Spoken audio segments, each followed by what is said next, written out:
Upaya mengungkap kasus pembunuhan Brigadir Yosua Huta Barat atau Brigadir J kian hari kian rumit. Seperti mengurai benang kusut, ada saja hal baru yang muncul dari kasus ini.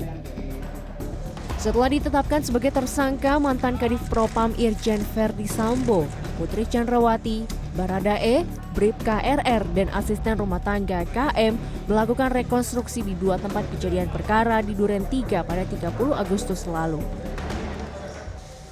Namun pada kesempatan itu, Dirtipidum Bareskrim Polri Brigjen Andirian Jayadi menyatakan para tersangka hadir di lokasi sebagai saksi mahkota. Mereka ini kan masing-masing adalah saksi mahkota, ya, saksi mahkota, sehingga saling menyaksikan apa yang mereka lakukan, apa yang mereka alami, dan apa yang mereka rasakan pada saat peristiwa. Lantas apa yang dimaksud dengan saksi mahkota? Mengapa kelima orang yang telah ditetapkan sebagai tersangka pembunuhan berencana kini juga disebut sebagai saksi mahkota?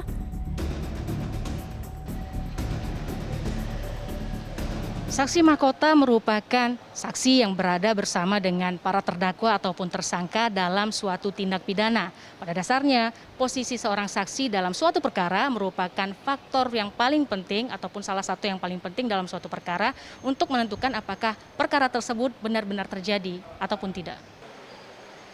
Ya, posisi sebagai seorang saksi mahkota ini juga cukup dilematis. Pasalnya, keterangan mereka sulit dipercaya dan juga objektivitasnya agak diragukan. Karena di satu sisi mereka akan memberikan keterangan sebagai seorang saksi dan di sisi lainnya mereka juga akan memberikan keterangan sebagai seorang terdakwa.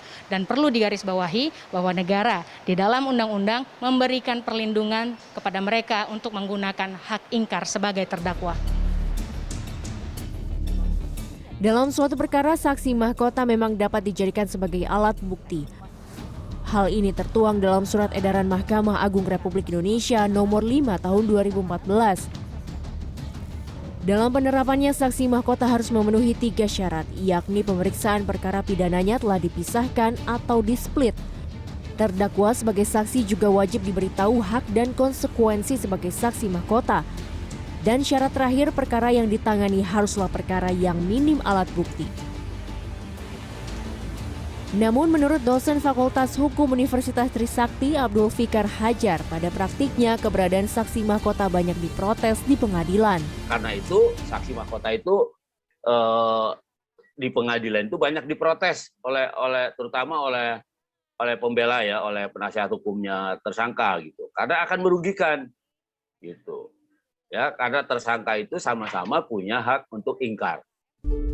Sementara itu, dalam kasus pembunuhan Brigadir Yosua, Abdul Fikar mengatakan keberadaan saksi mahkota sudah tidak relevan. Sebab tindakan pidana dilakukan lebih dari 1 orang dan keterangan mereka sebagai saksi mahkota dapat menyebabkan bias.